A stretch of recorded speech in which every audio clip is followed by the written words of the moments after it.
give that vote.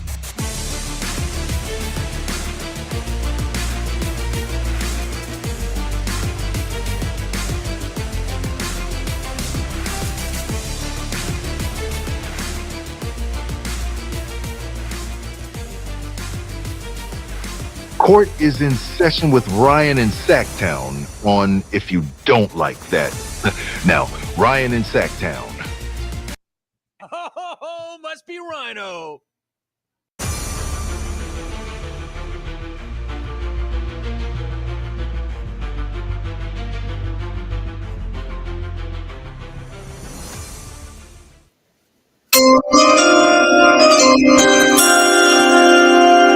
Live in Sacramento, Sacramento, there I go. Poor city, Ciasco, man. Barely gets in to his team gear, does his first interview after shoot around, and leaving Sacramento. But I must say, y'all, you said his name. Say his name and he appears. And he has appeared. Many of you have wanted Jonas Valančiūnas to join this team. His open workout a couple of weeks ago at the G1C was basically Valančiūnas and Kuzma against the Kings. He looked pretty damn good. He is familiar with Domantas Sabonis. The Kings do exactly what many of us thought they would do, flip some of those second-round picks. And how about this? The Kings beat the Lakers. The Kings beat the Warriors. The Kings beat some of these other teams to Valančiūnas, which in a fairly dry big man market here during this trade deadline, Monte McNair and the team come through for the first trade deadline in the last 2 years. Huge stuff. So excited. Good contract. We talk about it on the other side, but here's the deal. They shouldn't be done. You still need a point guard. And by the way, what a day earlier.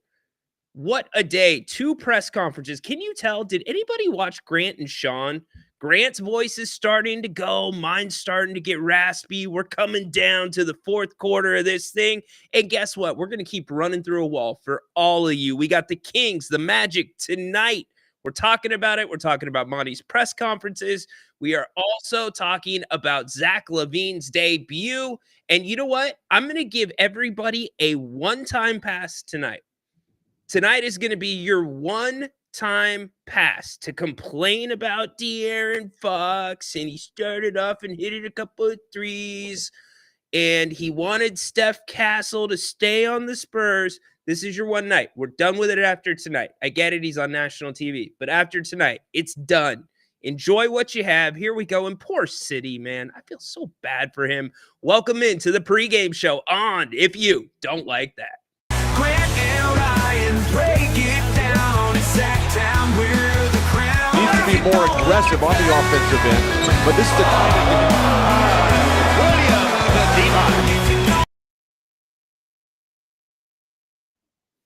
What's up? Rhino with you.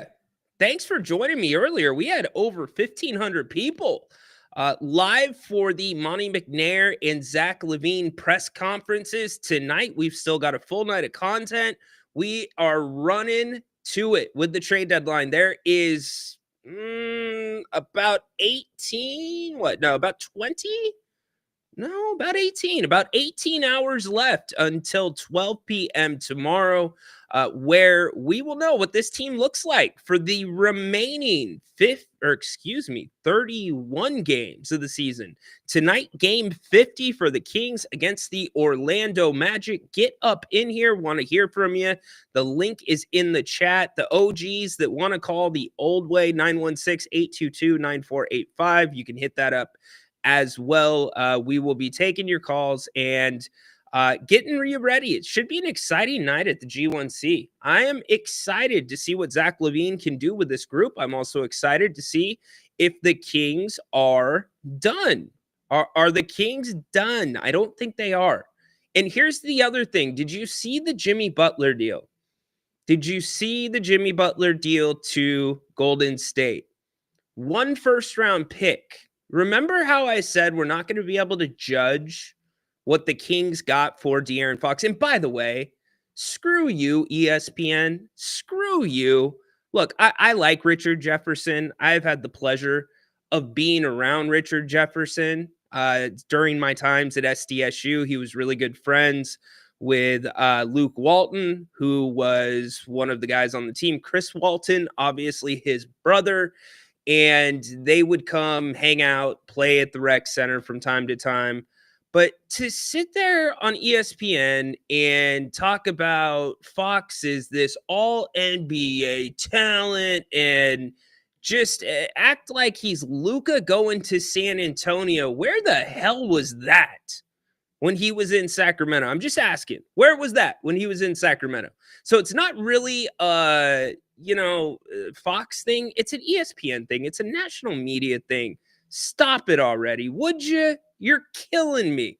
You're absolutely killing me. Anyways, a lot more to talk about here in town. The big news again, Mr. Valančiūnas, a name that has been heavily rumored with Sacramento, and actually a name that I think was quite sought after on this trade market between a handful of teams. And by the way, I didn't finish my thought on that. With the Fox trade, we might see that the Kings actually did pretty well. I know you don't see those immediate or really any first-round picks for the most part. San Antonio's in 2027, okay. But maybe with what the Kings got in draft compensation, the way draft compensation has, I think it's the bigger of the two assets in this trade deadline over players. Monty in the front office might have done better than we thought. They might have. We'll see, especially after we see Zach LaVine play today. But if you're just joining us, live in Sacramento, Sacramento, there I go. as announced a few hours ago, Jonas Valančiūnas on his way to the Kings. City Siasko, man, this poor guy. I hit him at the top of the show. I feel bad for him. Young guy, G League, San Antonio, Sacramento. You get it. Or maybe he wasn't San Antonio. But you know what I'm saying. Now, he is on his way to Washington, who will likely probably waive him, would be my guess. But the Kings end up getting Valančiūnas for 2 second-round picks. I did not think that 2 second-round picks would get it done. It did. Surprises me. The Jonas brothers. Here we go, man. I got to say, some of you are so quick on the uptake with these things. I've seen so many of these LaBeam stuff now in Sacramento. Like, were y'all just sitting there in your bedrooms or, I don't know, your mom's house, penning out names, thinking about catchphrases? If any of these dudes landed, just praying, hoping they would so you could drop some of these names. I'm impressed, though. I will definitely say I'm impressed. Progressive, for as beat up and as melodramatic and I guess defeated, borderline combative that Monte McNair was at the 9:30 press conference, I'm going to give him some love too.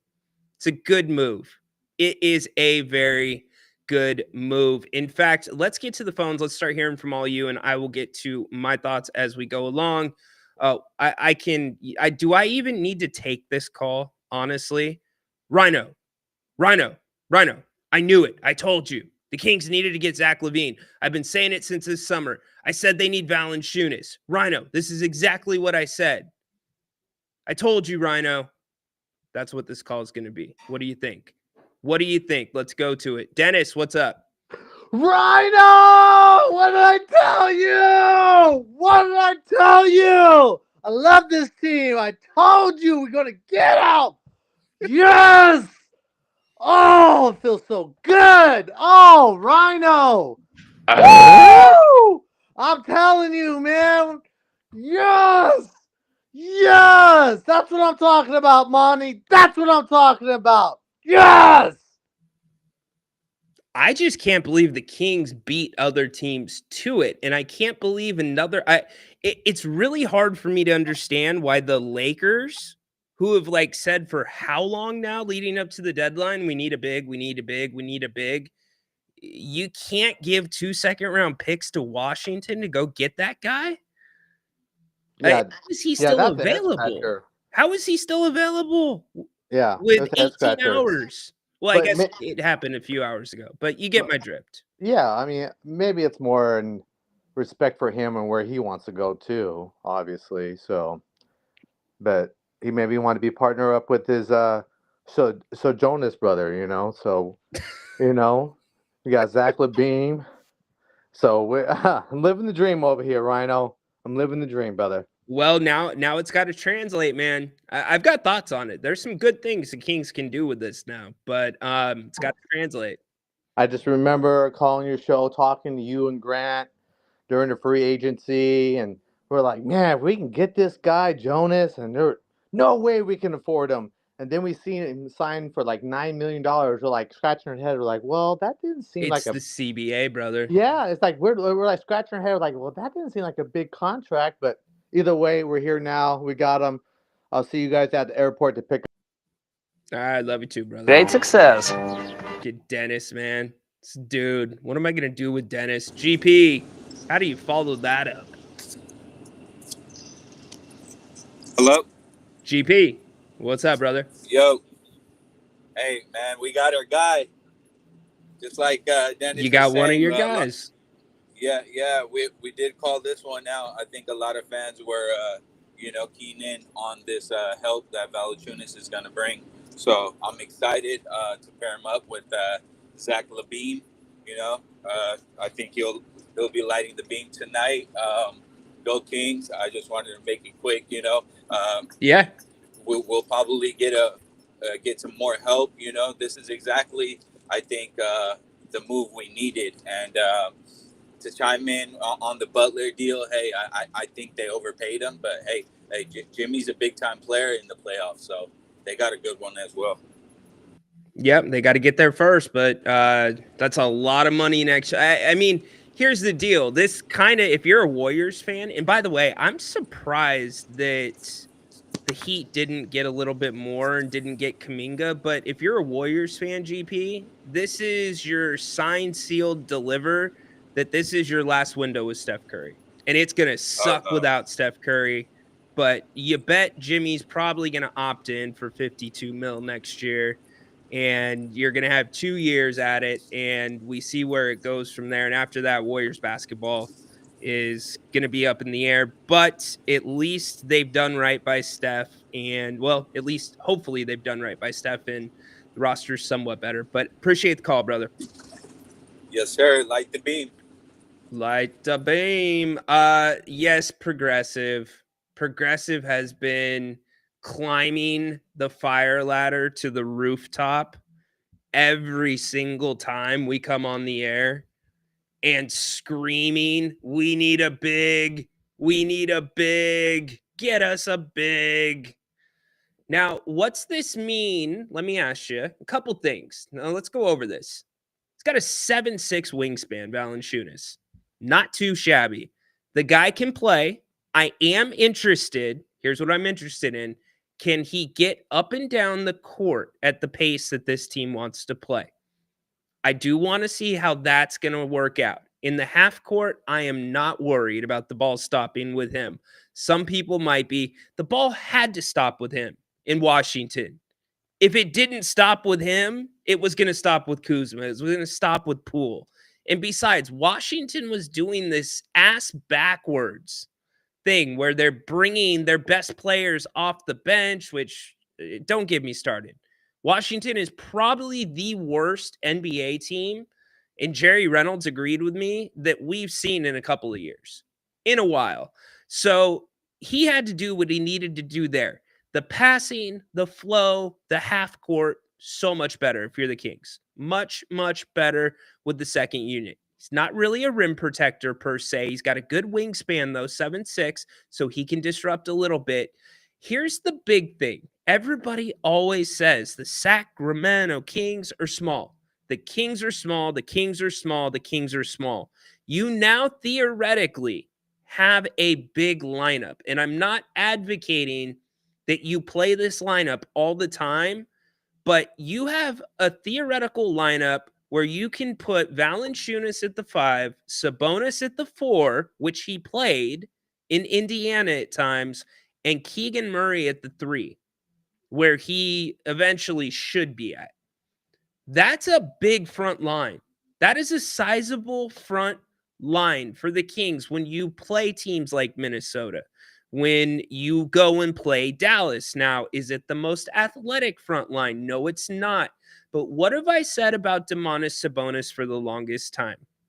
The reason Domantas Sabonis has success against guys that are bigger than him, guys that are more athletic than him, it's because he is more fundamental than most of these guys. Sometimes fundamental to a flaw with too many pump fakes. You know what I mean? Sometimes a little too unselfish.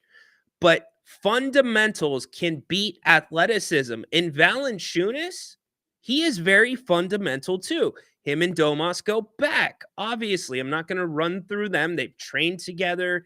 They are fairly close. Their games mesh well, but you now have an option. And now here's my next question. What do you do with Trey Lyles? What do you do with Trey Lyles? Is this a clear indication that the Kings, like I have been climbing the fire ladder that Progressive has been climbing and getting on the rooftop and saying, you need a true point guard?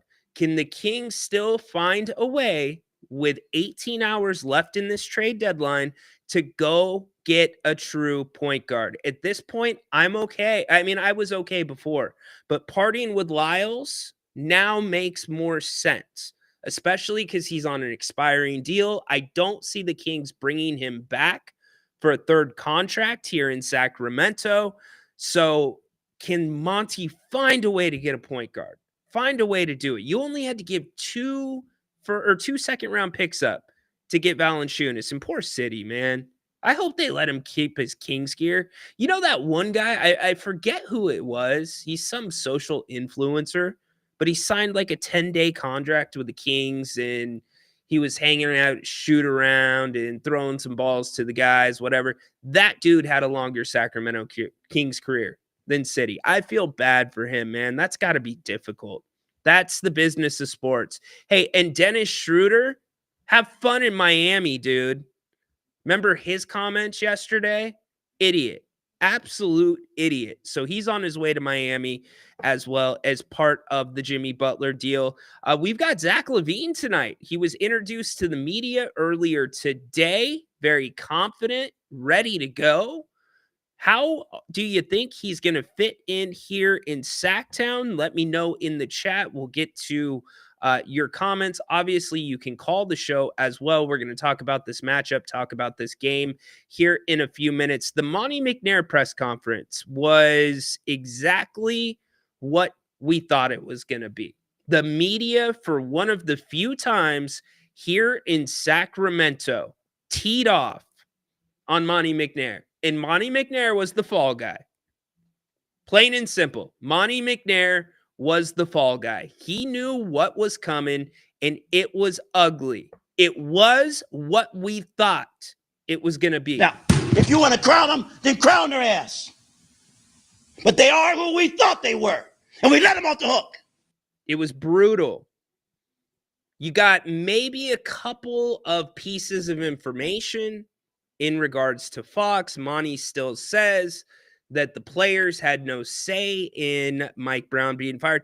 And by the way, how about the support for Mike Brown today in that press conference? I was reacting to it live here on the channel, and I had a little bit of time to sit back and think about it. Some of the media was bent. And I mean bent, not like your natural, like ask the hard question, which most of the time the Sacramento credentialed media does not do. They usually don't. There were members of the media that were bent. I'm going to play a small segment of the press conference in case you missed it with Monte McNair earlier today. That was 9:30. That was before Zach LaVine was introduced. Here's Monte McNair. On the flip side, we're excited to welcome Zach and Ceedee here. I think Zach's, time in the league speaks for itself. Multi-time All-Star.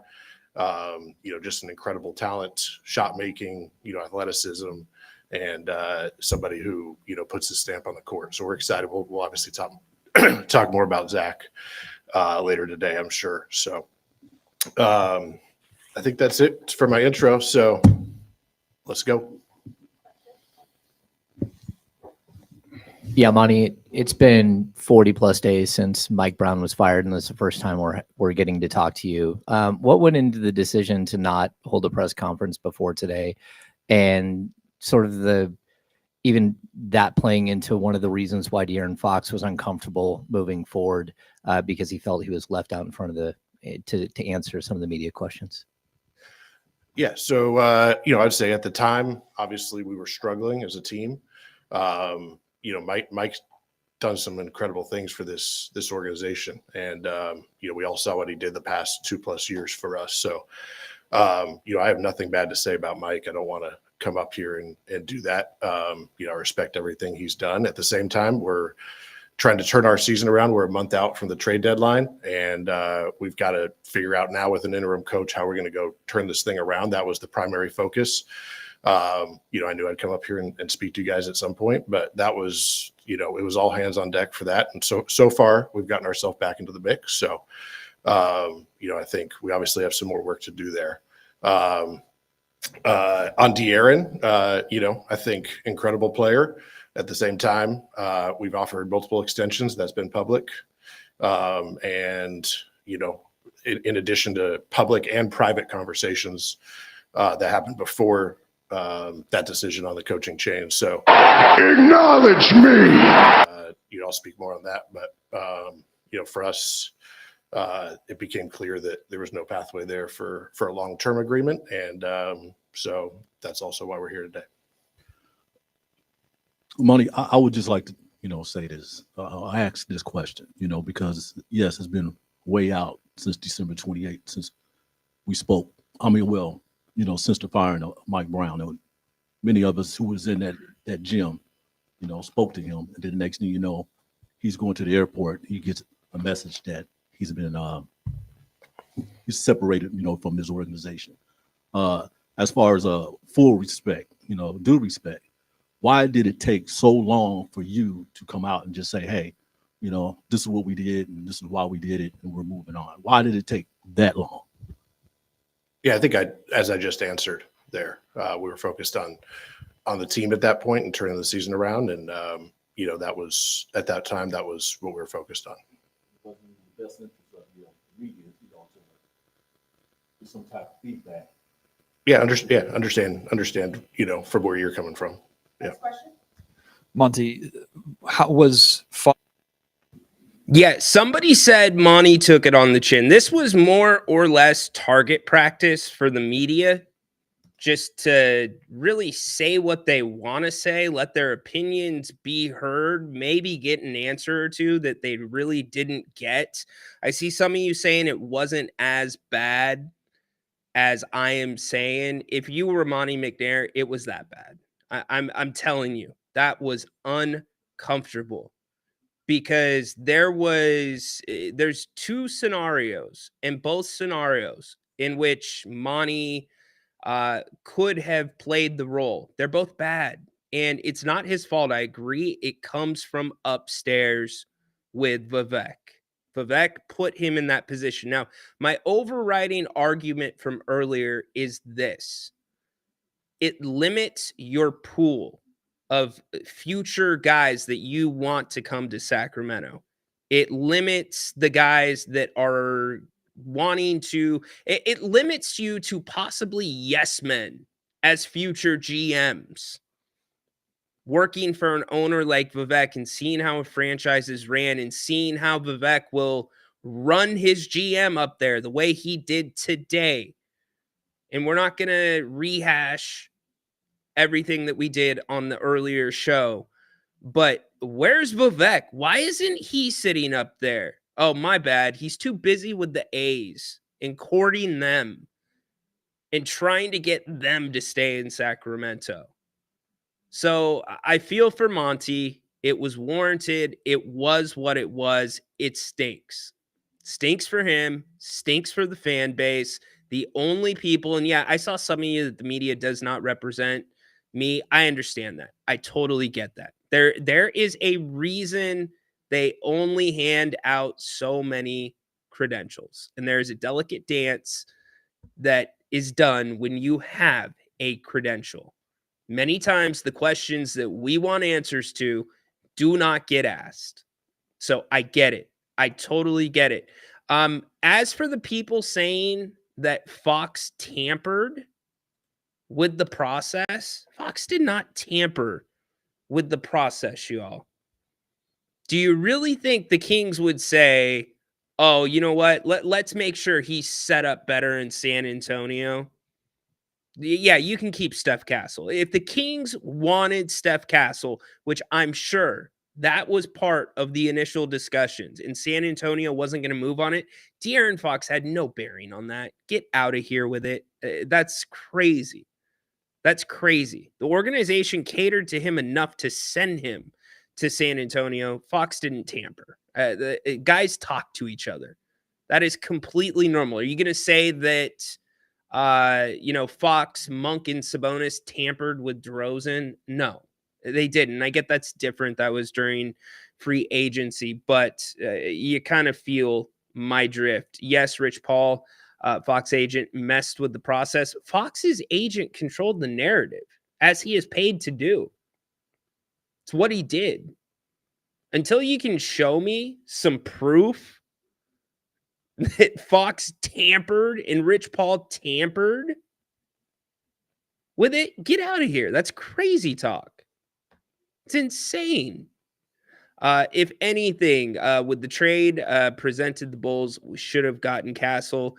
We got 2 All-Stars and a bunch of, or 2-time All-Star and a bunch of picks. Look, we don't know. We don't know how good this trade is going to be. Might be really good, might be really bad. Castle might not even be a great player for all we know. So you got to give it some time. You got to see what they do with the picks, because you directly have to attribute this Valančiūnas pickup today to that deal. Think about the timing of the Fox deal. That left you with enough time to make another move with those picks. And remember, the Kings still have, they probably are using, I have not looked at the books. My guess is they're probably using the MLE with Valančiūnas. My guess is the MLE is probably going into that. You still have the $16.8 million trade exception that was generated.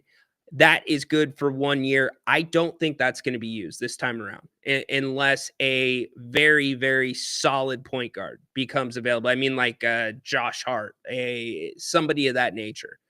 A lot of talk, or at least people that I have talked to, and I'm comfortable saying this, that is more likely to be held over for this next coming season and this next summer, rather than right now at this trade deadline, especially if you're able to get what you feel like you need that fits within the confinements of the Kings and staying out of the luxury tax. A lot of teams scrambling at the moment to try and get out of that. And by the way, the going rate to get out of that is giving up a second-round pick. That would be a terrible idea.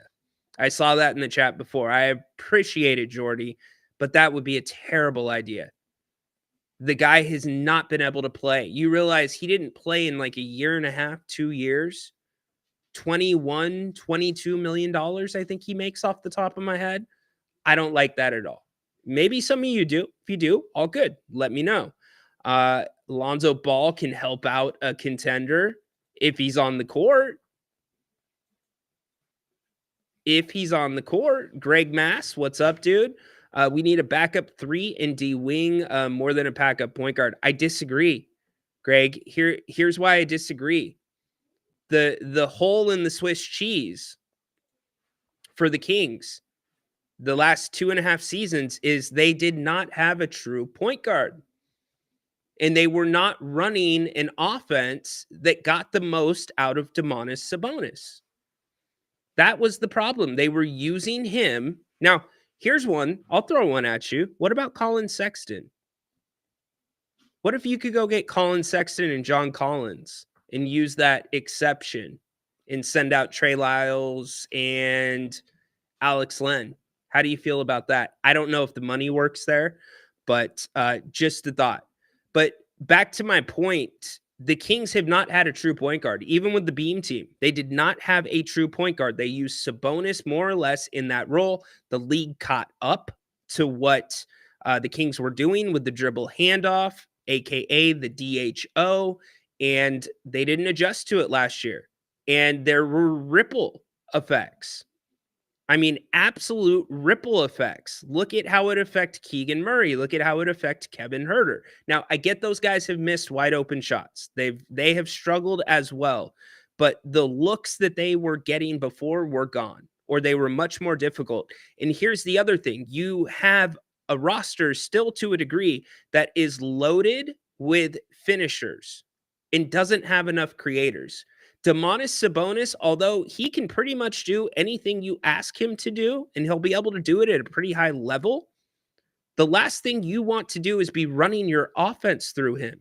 You get so much more out of him when he is setting hard screens. When you're doing the pick and roll, not only do you get more out of him, you get more out of the entire team because you're putting pressure on the defense. And now with a pick and roll offense and Malik Monk, who, by the way, is not a true point guard, but he's doing a great job of creating. He has amazing chemistry with Domas.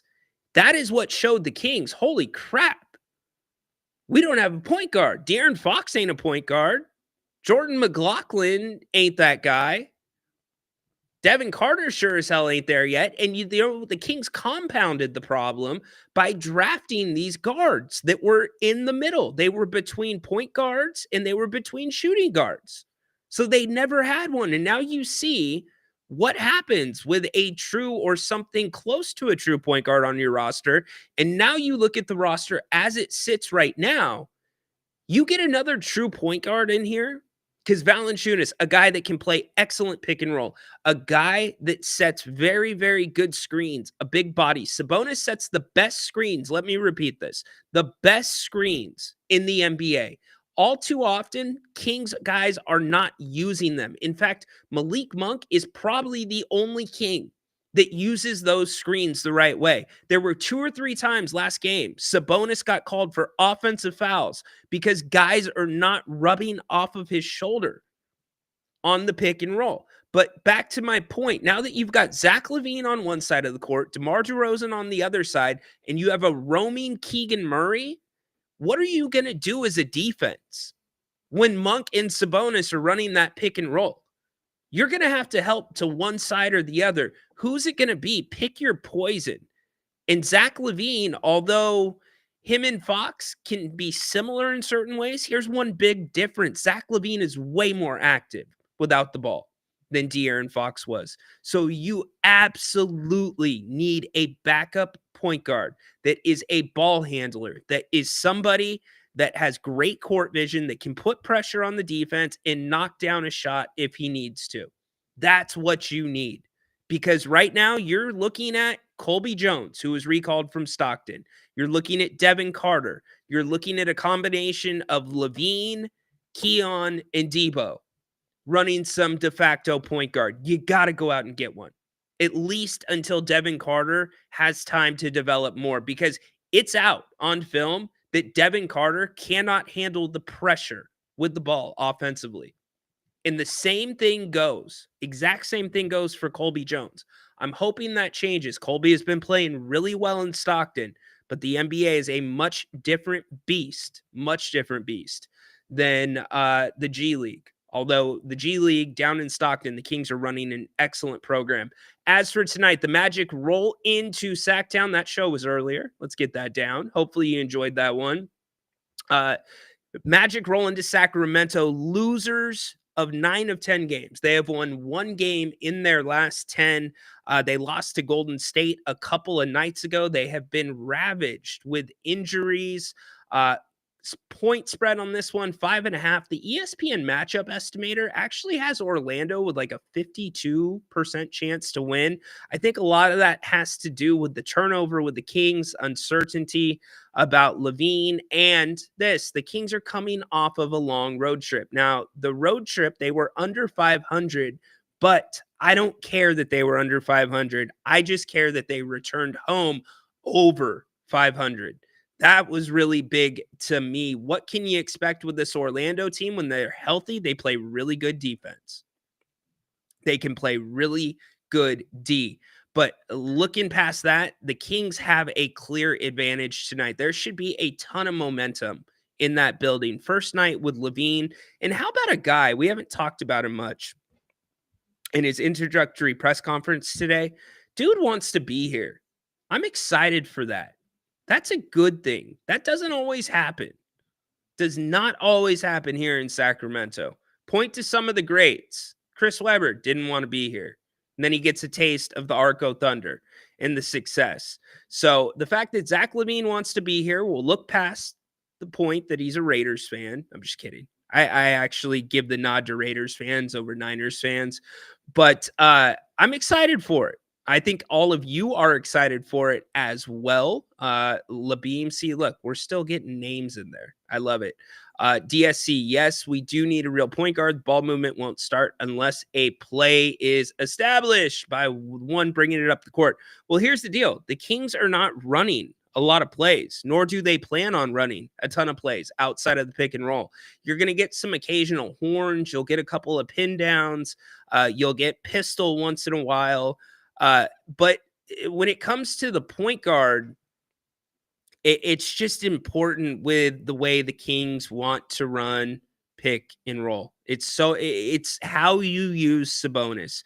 When you use Sabonis right, this team is so much more dangerous. He should not be a point guard, period, end of story, although he is capable of it.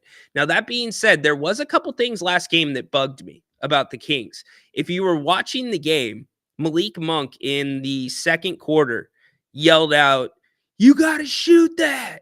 You know, the microphone in the hoop caught that. And a lot of times you'll catch him saying a couple things when he thinks he's fouled too. But he was right. The Kings had 3 turnovers where guys passed up 3-pointers for worse looks, and they ended up in shot clock violations, or they left somebody with a grenade. If you don't know what a grenade is, that's when you over dribble, you get yourself in trouble, and you find a way to get it to your teammate with like 2 seconds on the shot clock. One thing I did like about last game, getting Keegan Murray involved. That is something that I think is so important to this going forward. There's no more letting Keegan just be the 4th option. You have to make a point to get him involved. And I don't expect 17 points every first quarter, but I think it's important to this team's success. You see when the ball moves, when these guys are playing as one, the flow is different. It feels much better. It's way more consistent. And Keegan's a part of that as well. So, dude, I have not talked to this guy for a while. I know he had a newborn not too long ago. Hope he is still doing well. Dash, what's up, man? What's up, man? Yeah, it's been a while. I've been busy as you can tell. But listen, man, I've been listening to all this trade talks. A couple of things I wanted to say. It was very clear to me that we needed a true big at 5 in that Warriors series when Kevin Looney got offensive rebound after offensive rebound after offensive rebound, right? And Sabonis is he's great. I mean, he gets you a double double every night, but he's not a true big. He's an undersized big, right? It's just that he's that skilled at chasing those balls. So that's great that we picked up Valančiūnas, and I kept saying all offseason, how the hell the Wizards get him, and like the Kings don't get him, or the other teams don't get him, and like you're saying tonight, why wouldn't the Lakers give up a couple of second round picks to go get this guy, right? Like he's that good, at this age, even like he's effective. So I'm glad we got him, but we got to stop with this kind of like I feel like there's like this kind of negative energy going towards Darren Fox as if like he's not that dude. Darren Fox is that good. I've been hearing things about like, oh, if he was that good, we would have won playoff series. He would have gone to playoffs more. Stop. Like again, if Darren Fox, why didn't we go get a big last year to go help him when we saw how the Warriors dominated the paint in the playoff series the year before, right? So like we did some things wrong, and clearly from Monty's press conference, it seems that they weren't getting a clear commitment, which not even commitment. I feel like they were almost getting the sense that he wants to leave. He just doesn't want to say it, and they pulled the trigger, which is fine. But let's not act like Darren Fox is not all that. He doesn't get the respect because he plays in Sacramento, and we've dealt with as lifelong Kings fans, we've dealt with that all our life. Our players don't get the respect they deserve because if they did, there's zero chance that that Sabonis should not have been an All Star last year. Are you kidding me? Look at his numbers. There's zero chance he shouldn't have been an All Star last year. Did he? Did people get in an uproar about that? No, because he plays in Sacramento. So that's something we have to live with. But Darren Fox is that good. Give the man his flowers. He did a good service to Sacramento. And he's gonna shine in San Antonio with Wemby, and that team's gonna be good. All right, All right. now that ran over.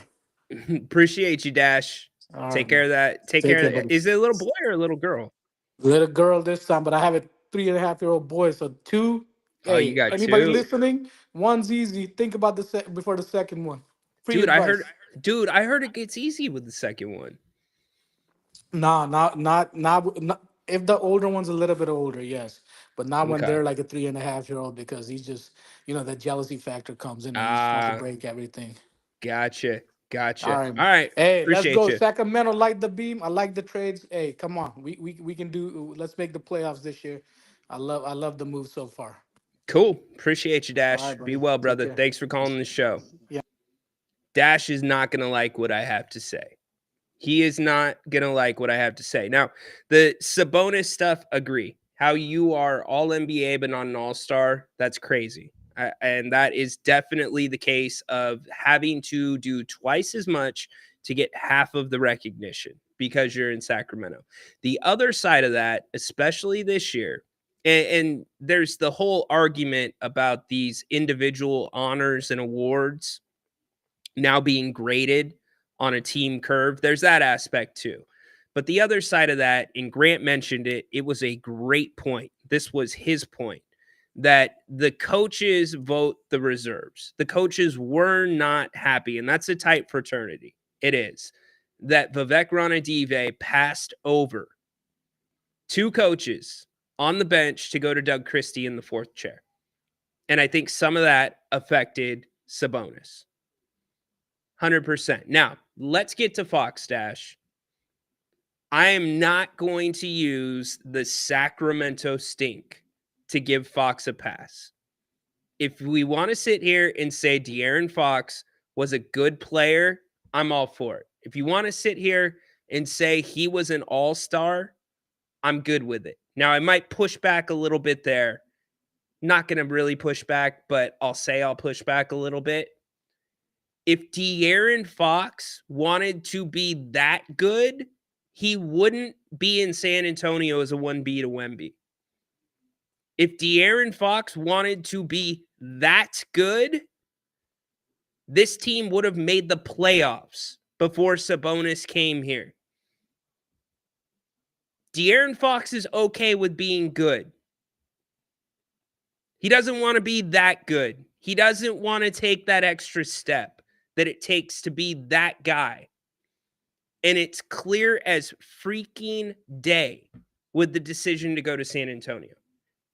In wanting to pair up with the easiest path possible to future success, which is Victor Wembanyama. And I'm not going to knock him technically for that because there's a lot of guys that have done that too.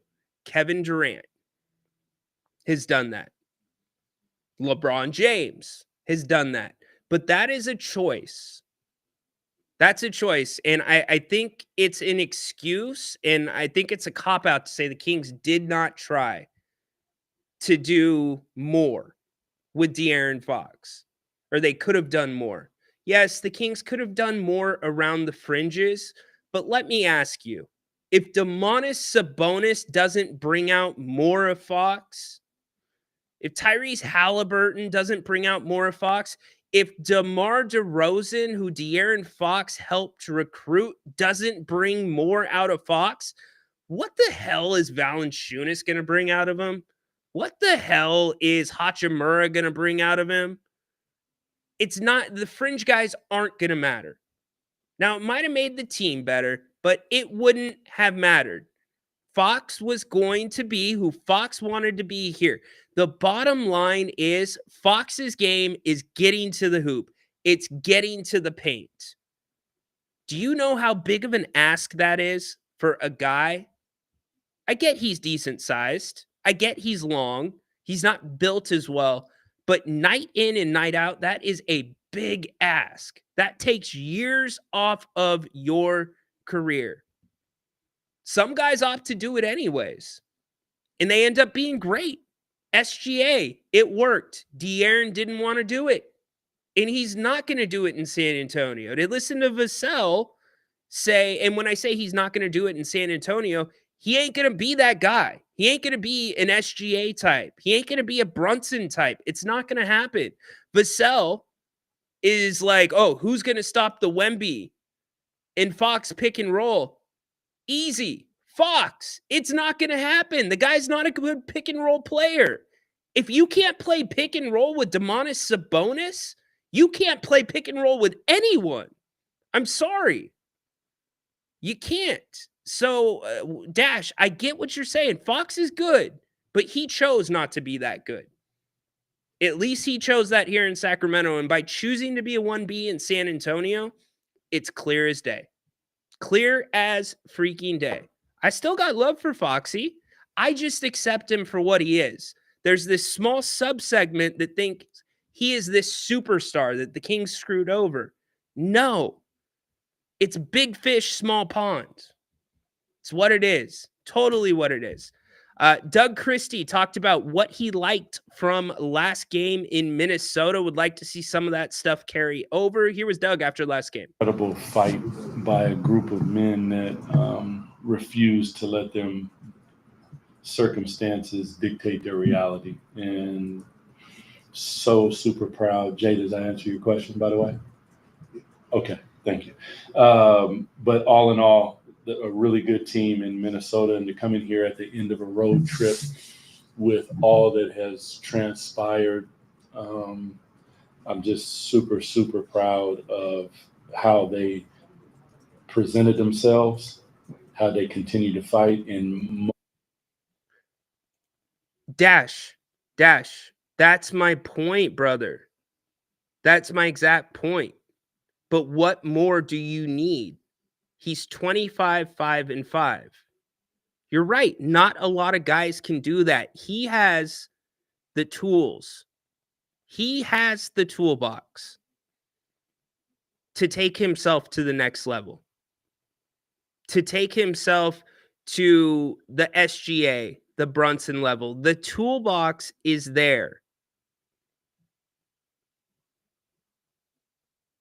Just doesn't want to use it. Or at least he didn't want to use it here in Sacramento, my man. Too up and down, number one, Dash. Way too up and down. Many times his points would come in clusters. He'd be too quiet for too many quarters. I know he was the clutch player of the year, the inaugural. Respect for that. A lot of times his points would come in garbage time. I could point to that, and I'm not saying that's every case. So don't come after me for that. But it was never a smooth, consistent effort from Fox on both ends of the court. Defense was always pretty good, although he gambled a lot. But the second he started going away from his secret sauce to shoot threes, not only did it hurt his game personally, it hurt the team. Dash, what I'm saying is 25, 5 and 5 is good, my man. That's good. It's good. He could have been pretty good. He could have been special. I agree with Mike Brown. He could be one of the best two-way players at that position if he wanted to. You saw glimpses of it, but he had to be challenged by Luke Laux, sending text messages, showing him film. Look at how much this guy gets to the paint. Look at how much this guy gets to the paint, Dash. So all I'm saying is he could have been 32, 8, and 8.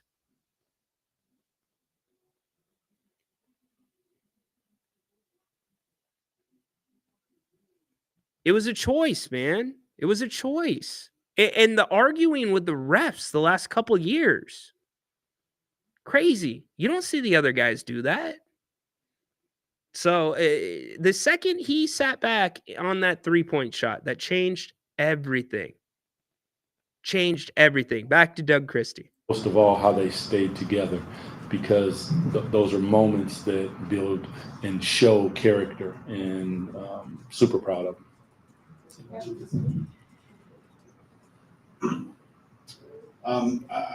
I guess two things. I'll start with DeMar. Fox was such a good closer for you. DeMar's obviously built the same way.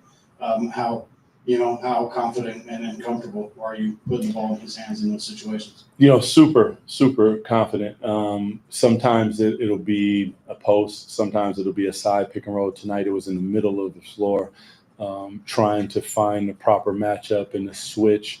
And he just has an innate ability to take his time, get a guy where he wants him, and at the right moment, explode and be able to knock down a shot. And a couple of times they were contesting, and he still passed it to guys, and we made plays. So coming down the stretch, we got guys that are not only capable but willing, because not everybody's willing, and they're willing to put themselves on the line. So big time game from DeMar, and Malik is he's a special one. Domas playing with 5 fouls. Keegan's ability to knock down shots. The bench was, and I told them they were great, because in many times the bench, you can scoring a lot of different things, but their energy, their support, their togetherness helped get us over the hump. Yeah, and speaking of Malik, and then to the earlier question, how comfortable, how confident are you putting the ball in his hands, letting him take over the point guard duties? And then is this just kind of an opportunity for him to continue to show that side of his game that maybe he wasn't able to in years past? He's had so much growth since I've met him, just period in his life and in his basketball life. Just watching him grow as a young man, I'm super, super proud of him. And then the opportunity presents itself for him to run a ball club. And like I told him, I'm gonna live with some of your mistakes, but learning how to ebb and flow inside of a game and get your teammates involved, but still be aggressive. It's a fine line. And I don't want him here. And it's not, look, I hate what he said yesterday, but I don't think he's a good fit. I don't. He's closer to Buddy Hield than he is the TJ McConnells, Peyton Pritchards. I could keep going on with some of these guys. Caruso's, Austin Reeves. Schroeder ain't that guy. He played off. He played he played awful for the most part in Golden State. Really bad. He's kind of a selfish player too. When you watch him play, a little bit of a ball hog. Not what I'm looking for. Now, if the Kings could go pick off I've been on this train for a minute, for about a year. If you could pry Kobe White from the Bulls, oh my gosh. The things that I would do, I would be thrilled. But you need, and I get they don't grow on trees. In my opinion, you need one of those guys that's kind of like an Austin Reeves, a Peyton Pritchard. They're just a TJ McConnell. They just press. They're good, smart basketball players. They can do a little bit of everything. And as for a lot of the Fox stuff, look, I said tonight we would do it. Because he's on national TV, the national media is doing what they're doing. I was allowing it tonight. I bit at the hook, but it's done after this. He ain't a king no more. I got nothing but respect for him. I wish him nothing but the best. He was a very good king for a very long time, but it is a new era of Kings basketball. Now, yeah, Sacramento Bulls, I would be okay with that. If you could go get me Kobe White, and I know you're going to have to pay him in a couple of years, but if you were able to get him, let's go. I would be very, very happy with that. Kings and the Magic tonight. New look, Kings. If you're just joining the show, Valančiūnas, Jonas Valančiūnas on his way to Sacramento. 2 first-round picks to grab him. Here's Domantas Sabonis in the locker room. Get a chance to be with your Lithuanian teammate. It's cool. I've known him my whole life, basically. So it's cool to have him in the locker room and have another fellow Lithuanian. Outside of the national team, have you guys ever played together? No. Okay. And what do you think he brings to this team? Size, toughness. I think he's about our culture. So he's definitely gonna fit in right away. How good are you feeling about the changes so far to the roster and what you guys can do? Good. They're good. Front office is working hard. And we gotta do our job and come out and win games. Do you have kind of a vision for what this might look like, where you had Zach, you had Jonas, and you? Yeah, of course. Zach's super talented. Can't wait to play a 2-man game with him. Everything he brings, and then JD brings toughness. Off the bench, and it's gonna be that group. What do you make of just what's been happening with the Western Conference with Luka changing teams and then Jimmy Butler coming to Golden State? I think everyone sees how open it is. We're all super tied with a couple games in, and everyone's trying to make moves to try and put themselves in the best position for the playoffs. Have you guys played alongside each other, you and Jonas, very often? Just with the national team, yeah. And how does that work out? And especially with your ability to space the floor now? It was different. It was FIBA, different rules way back. They're different times. I'm excited to see what Doug is going to put first. That was Domas before the game tonight in the locker room talking about the latest move with Valančiūnas. A lot of people really excited to see what this Zach LaVine Kings is going to look like. I, for one, think it's going to look pretty damn good. The analogy that I've used with Zach is the difference with him and the person he was traded for was just what we talked about a few minutes ago. Foxy, a little bit more of the wooden roller coaster, reliable, up, down, always a pretty good ride, came through in the end. Zach LaVine is a beautiful, nicest, very, very slick sports car. It runs perfect. It glides. It can get off the line 0 to 60, but if there's a little lug nut loose, if there's a little bolt loose, that car don't run right. And Zach, I hope for him, and I hope for this fan base, that he can continue this stretch of health. He's played 42 games this season. Last season, he only played 25. He's been playing 34.1 minutes a game. His numbers are good. He's played well. He's played at an all-star level. Chicago's record has not been there. So he actually played really well against the Kings. He lit them up. Now, defensively, much different than Fox. I could go into 15 minutes about that. There's no reason to do it now because they're completely different players in that sense. But I think it's going to be fun, especially if this team is sharing the ball.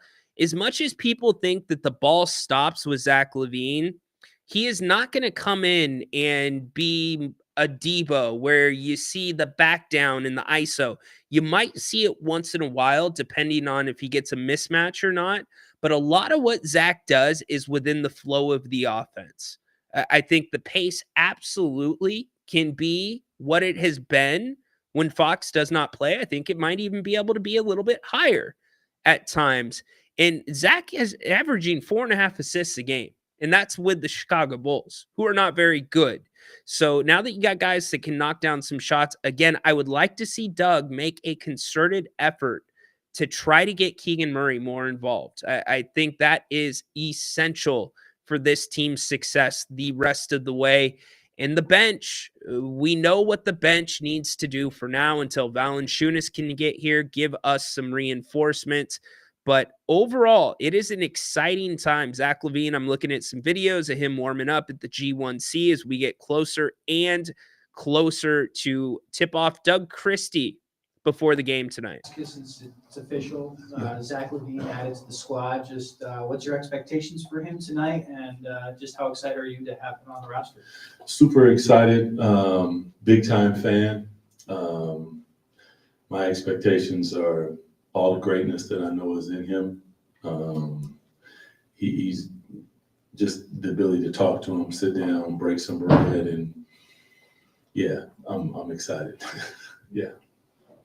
Doug, obviously, welcome back. A long road trip. Yeah.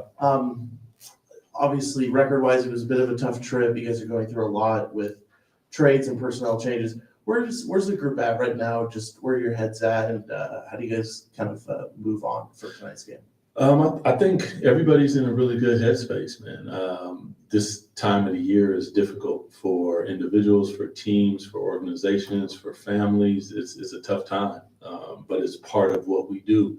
And I think that's where you understand, and I've talked about it numerous times to the group, is the ability to come together.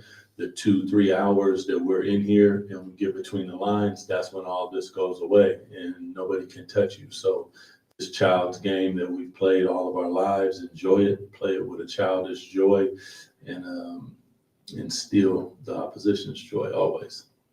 Doug, you've been in the league for a while. Has this been the craziest trade deadline that you've seen, with Luka going to Lakers and then Jimmy Butler was just traded to the Warriors? Just like, okay, is that unfathomable to you, or is this, how would you describe it? Every time that I think I've seen everything, I'm shown that I have not. That's how I describe it. So it's our league. It's a beautiful league. It's incredible in a lot of ways, but at the same time, it is a business. And if you haven't introduced yourself as a rookie or whatever year you are in the league, you find out that that's part of what we do. Doug, you have experienced, though, a scene change and going to joining a new team. What is Zach going through in that sense, and what are you looking for him, and how much of an advantage it is to play with someone like DeRozan, who he has a history? That was Doug before the game. We'll listen to some more of that here in a little bit. Taking your calls, taking your comments as we lead up to this one with the Kings and Orlando. Paul makes a good point. The road ahead, Portland, as much as I hate to say it, they're playing good basketball. Haunted Horse jumping up and down in his studio with 19 monitors right now for his Portland Trailblazers. They've won 9 of 10. They just recently beat Indiana. They will be rested. The Kings are there tomorrow night, regardless of whether Portland is good or bad. Those always seem to be pretty close games, especially in Portland. So you're going to have to be ready for that. Then you've got New Orleans for the first time, or the second time, excuse me. Dallas, which you should catch with no AD. New Orleans then twice, back-to-back in New Orleans. That's going to be a difficult test. Then the All-Star break. Check that out. The Kings have 7 days off. That's a long break, and they need it because this stretch that we're looking at right now that we're talking about, this is the last easy stretch on the schedule. And I'm not even calling it easy. I shouldn't have said easy. That's the wrong word. This is the easiest stretch left on the schedule. After that, it is Murderer's Row. Check this out. You are at the Clippers. You are at, or you're home versus New York. Then you're at Golden State. You're at Phoenix. And then in March, you come home for your longest road trip or your longest homestand of the rest of the season. And it goes like this: Memphis, Cleveland, Chicago, Milwaukee, Boston, Oklahoma City. Boston and Oklahoma City is a back-to-back. Whew. My goodness. then Portland, then you hit the road again. You go east again for the second time late in the season. They did it last year. Usually Orlando is earlier in the season. It's later this year. They're at Orlando, at Indiana, at Washington, at Charlotte, at Cleveland, at Detroit. Then they're home for Denver, LA, and Phoenix. So this next stretch leading into the All-Star break is probably your easiest stretch that's left. So can the Kings build up some reserves? Can they get a few games over 500? Honestly, without knowing if the Kings do anything else in the next 18 hours, how many games do you expect the Kings to be over 500 by the All-Star break? Put that in the chat. Let me know. You are one game over 500 right now at 25-24. What's your expectation there? Because the Kings are going to have to bring it. This is the stretch for them with their newest acquisition, Zach LaVine, getting ready to take the court tonight in Sacramento. It's going to be a fun atmosphere. Anybody going to be at the game tonight? Anybody at the game right now? Todd says we need to pack these W's. Completely agree. Donald was streaming live when my brother told me we got Valančiūnas. There you go, dude. What do you stream? Just curious. Bry916 says they need to be 2 over 500. All right. We ain't losing till the break. I hope you're right. Jim, 5 over 500. Okay. That's a brutal contract. I don't know who takes. Oh, it's only $3 to get in. Not a surprise. New Orleans, I think, was the same thing. New Orleans is offering some really cheap tickets. And New Orleans, by the way, depending on if they do anything else before the break, I know Murray is out for the season. That's not necessarily going to be easy games either. New Orleans played the Kings with a G League team last time this season in New Orleans, and it was actually one of the most physical games of the season. The Kings almost lost it. So you got to keep that into account. And this is the first time, by the way, that we've seen the last couple seasons, the NBA schedule these back-to-back games where you play a team 2 times in a row, but you don't usually see it in back-to-back nights. You see it in New Orleans this season. So that's really interesting. And it's such a weird building to go to because you have to create your own energy. It's just a really weird thing. We'll definitely be able to pick up some of those Sabaka roars in New Orleans. There's no doubt about that. There's no doubt about that. Y'all know the Sabaka, right? You got to know the Sabaka. The Mike catches it when he goes to the hoop every time. It's like one of my favorite things. Maybe more than Malik Monk. That's Sabonis going to the hoop. Love it. Dorian, that's right. I'll be at the game tomorrow in Portland. That's right. Dorian, my bad, dude. I didn't get back to you. I'm sorry, Dorian. It's been a crazy couple of weeks. It has been a nut couple of weeks. All of you said Valančiūnas' name, and he has appeared in Sacramento. Say his name and he appears. On his way to the Kings. Couple of second-round picks. Poor City, man. Somebody go snatch up some City jerseys. I bet they haven't even made any. Somebody go make one. In fact, although I think it's weird for grown adults to wear jerseys, I would wear a City jersey. I would rock one of those out of respect for that guy. I feel for him. I totally feel for him. Yeah, the Sabaka, you know it. You know it. We got bigger and more physical, all pluses. I like how you use the plus with the S. That's smart. Got rid of a good player that didn't want to be here to get 2 good players who want to be here. Bonus. Yeah, I'm not going to say he didn't want. Look, here's what I'll say. I started getting information, and I'll be very candid, and Grant can verify this as well. Thank you, Athena. If you guys wouldn't mind, and gals, it means a lot. Give us a big thumbs up. Give us a like on the X. If you don't follow us on the X, go follow at Grant Napier Show. You can follow me at Ryan_in_Sactown. You'll always know when we go live because all of our content streams to X as well. You can subscribe to the channel. Both Grant and I have our podcasts, which we upload these shows, but you also get special shows that are outside of these that are uploaded. Mine, The King's Court with Rhino, obviously Grant. If you don't like that, check us out. It would mean a lot to us. Thank you very much, Athena, for putting that. I rarely ask for that, but y'all have been so great the last couple of weeks with the support. We had almost 8,000, I want to say, when we did the Fox show when he was traded. That show got over 10,000 views between two platforms. So appreciate the support. And believe it or not, some people are just finding this channel for the first time. So thank you. Welcome. Hope you enjoy the community. By the way, we've got a full night. It does not end here. We have been going strong all day and it will continue. Guess what? The one, the only, Mr. Jerry Reynolds.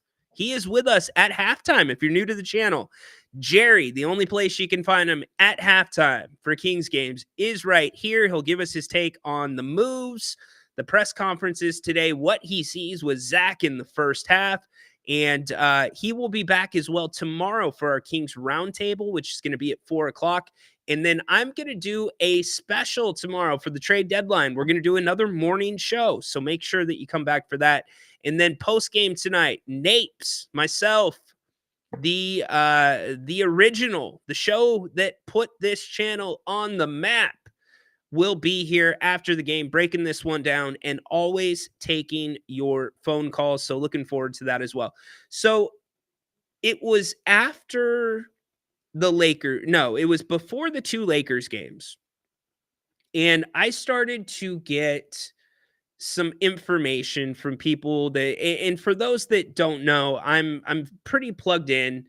I do not have my credential with the Kings. I am not one of those guys that's going to sit up here and act like I have a credential. In fact, the Kings will not credential me because I do not work for a radio station, because I do not work for a news station, which is fine.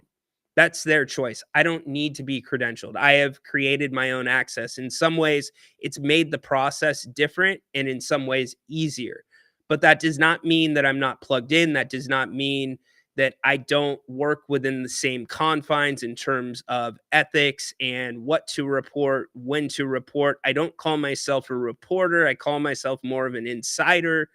But I'm fairly plugged into the building. And if you've been around this channel, Grant and I have talked about a lot of things that have ended up coming true. We've given you information that maybe has not come out in other places, or you heard it here first and it's come to fruition.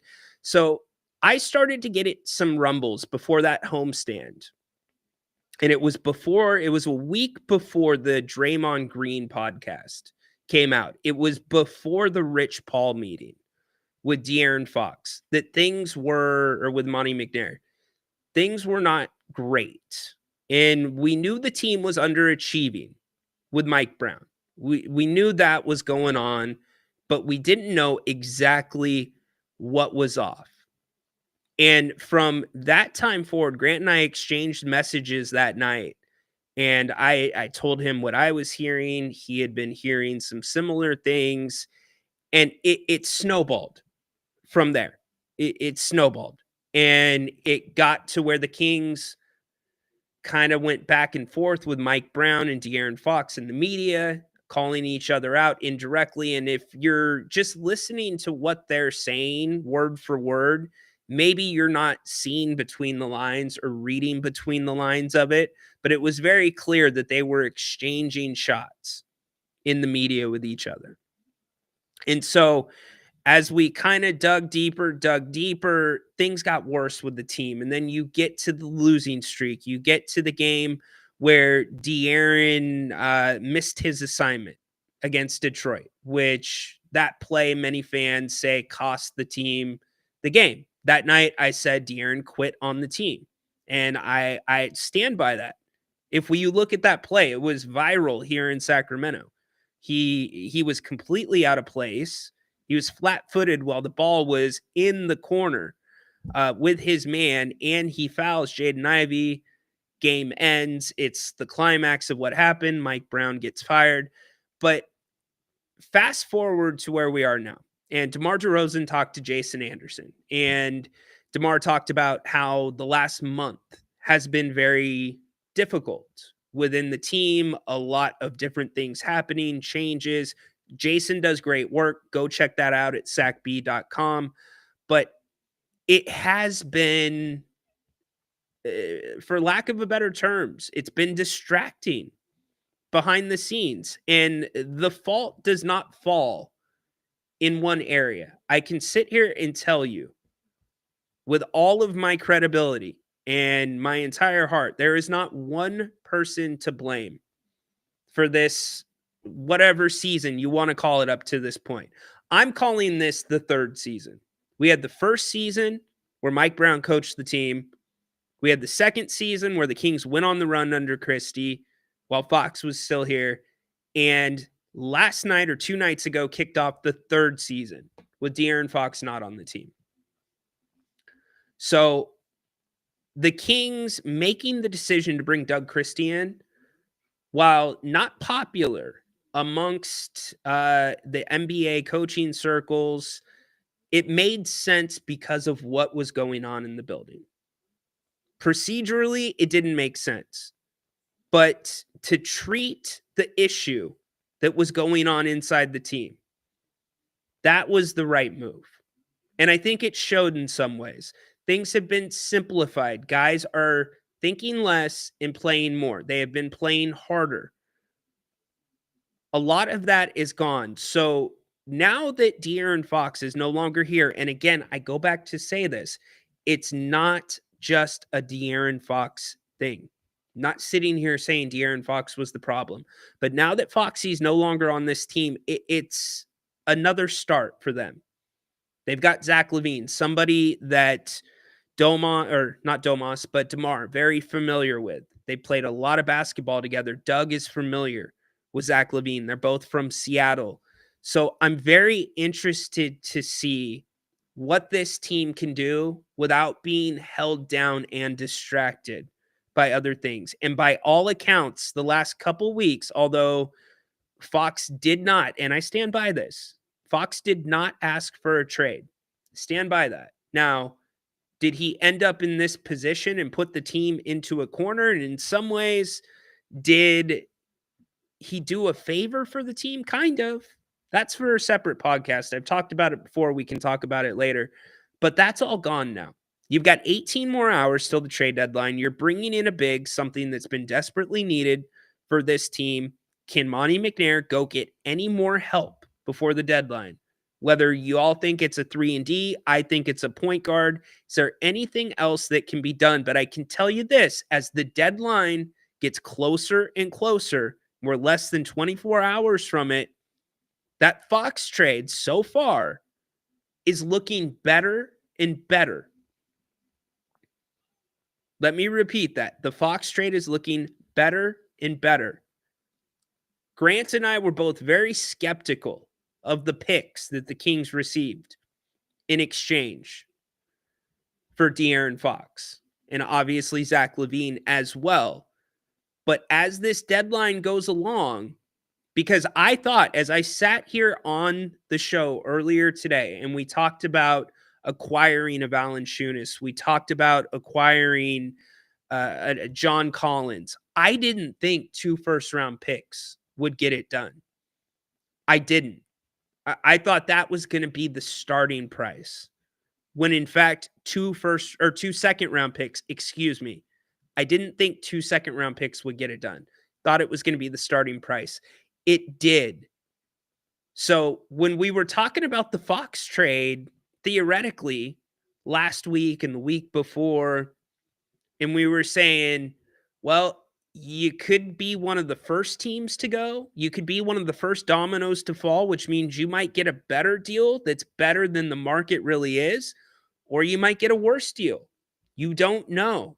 The Kings waited for a domino to fall, one that nobody saw coming in Luka. But being that second big domino that was right behind the Luka trade, this is looking pretty good so far. Now, we won't know what this turns into for a couple of years. Can Zach stay healthy? Does it fit? Does everything flow right? Is there chemistry? I don't see any big reasons why there shouldn't be chemistry. Is the defense going to be too much to overcome? Can Doug Christie continue to make adjustments and continue to inspire this team? Because the one thing that's going to pull this team through the season and put them into the playoffs is not three-point shooting. It's not getting to the free throw line. It's not turnovers. It's effort. It's effort. That's what reignited the G1C temporarily. When the Kings were on the winning streak, it wasn't the winning. It was how they were winning.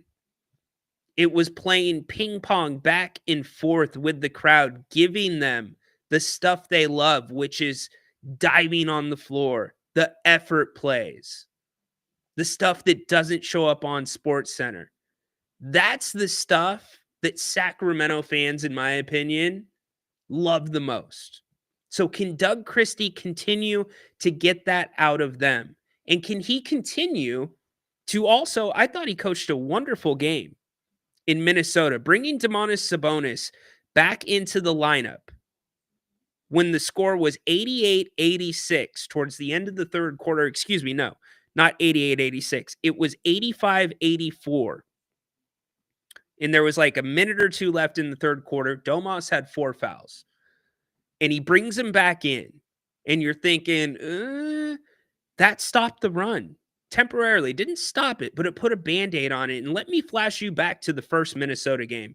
The first game of the season. The Kings played Anthony Edwards wonderfully for 2 3/4 of a game. And then in that last 3 or 4 minute stretch of the third quarter, they got 4 threes in a row, and Minnesota didn't look back. And Coach Brown didn't adjust. Doug adjusted there, and he bet on Domas, and Domas came through. He steadied the ship. Here's the other thing the Kings did. This is undercover what won the Kings that game. In the middle of the fourth quarter, and this is going to sound backwards, but I'll explain it. In the middle of the fourth quarter, the Kings got 8 straight stops in 7 possessions. I say 8 straight stops because one of the possessions, there was an offensive rebound by the Timberwolves. But they got 8 straight stops. There was also some strategic timeouts by Doug Christie where he saw the guys were gassed. And he got them the break that they needed. The unnegotiable effort that he asked for, the togetherness, the cohesion. He says he'll take care of the back end, and he's doing that. And that's earning these players' trust more and more and more, especially the veterans. So that stretch is what won this team the game. And then Doug Christie has a timeout in his back pocket, right? Ends up challenging it. It was the right challenge. The Kings get the ball. Now, there could have been an approximate foul possibly called. They didn't. And mind you, that was a game that was extremely physical too. That was a poorly reffed game on both ends. What I'm saying here is it's effort that's going to take this team over the finish line. And I want to see how Zach LaVine integrates into that type of culture, which we will see tonight. Arguably, Zach LaVine has not played for a fan base like he's going to play for tonight in Sacramento, or at least played for that fan base. He's played against that fan base, but not for. You got Valančiūnas on the way as well. We are just a few minutes from wrapping up, so do me this favor. What are your final scores? What do you think the final score is going to be tonight?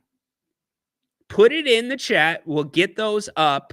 And we will get ready to get you out. Don't forget, Jerry Reynolds is back with us here at the half. Looking forward to having him on after the first 24 minutes. And then Grant and I will wrap up the night with the post-game show, taking your calls. So give me your final scores in the, yes, he did. And you know what? Rock, I am about this close, my man.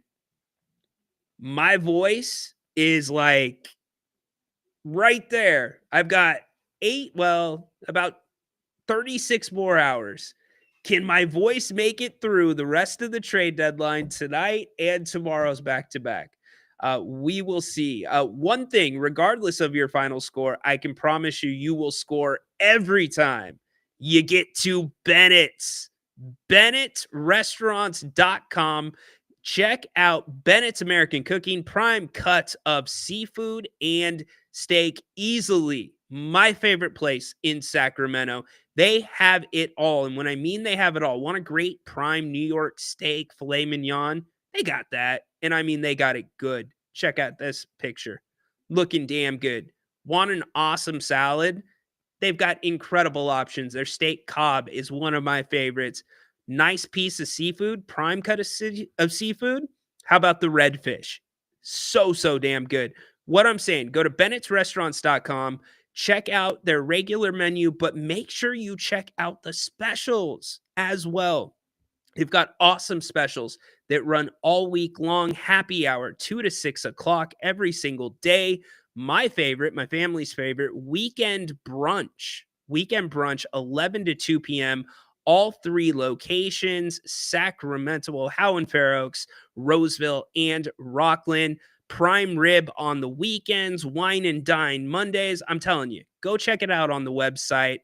They have something for you. Brian, the team, the family there, they have been incredible to this channel, and just an incredible place to eat and have fun, get a great meal, and not break the bank either. Go to Bennett'sRestaurants.com. You can learn all that and more there. You can make reservations, put in your to-go orders, and more. That's Bennett'sRestaurants.com. Man, I got to be careful with those Bennett's.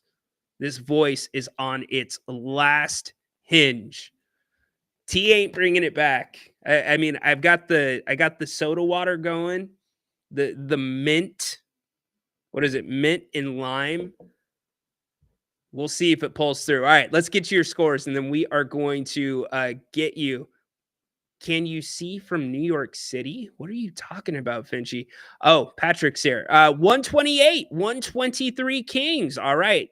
Like it. By the way, the Kings held the Timberwolves to 3 quarters under 30 points. Now, the first quarter wasn't great, but 3 quarters under 30 points. The other interesting thing is Doug Christie's rotations tonight. That's going to be the other interesting thing. How is he going to work the Keon rotation? How much is Keon going to be on the floor? What are the combinations going to be? Looking for that. Yeah, Grant's going to have to join and do his rant via the chat. Yeah, that'd be funny. Patrick, 122, 113. Finchy, 127, 117 Kings. So a lot of people going Kings. Tim, what's up, Tim? Thanks for coming in. 135, 119. High scoring affair. 119, 103, Lau says. Paul, 127, 111. 118, 107. Ant says, I like it. All right. We're getting some scores. Yeah, man. PK, dude. Post-game PK.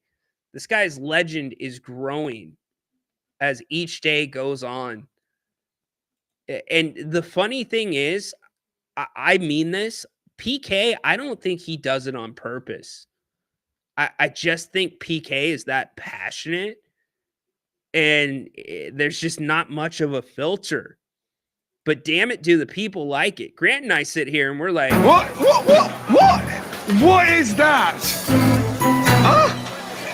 When PK calls, but y'all seem to like it. He took over last post game. PK, let's keep it PG. Your nickname should be PG PK. That would make me happy. DSC 140. Think it's going to be a blowout. Odyssey 5 threes, 128, 116. Okay.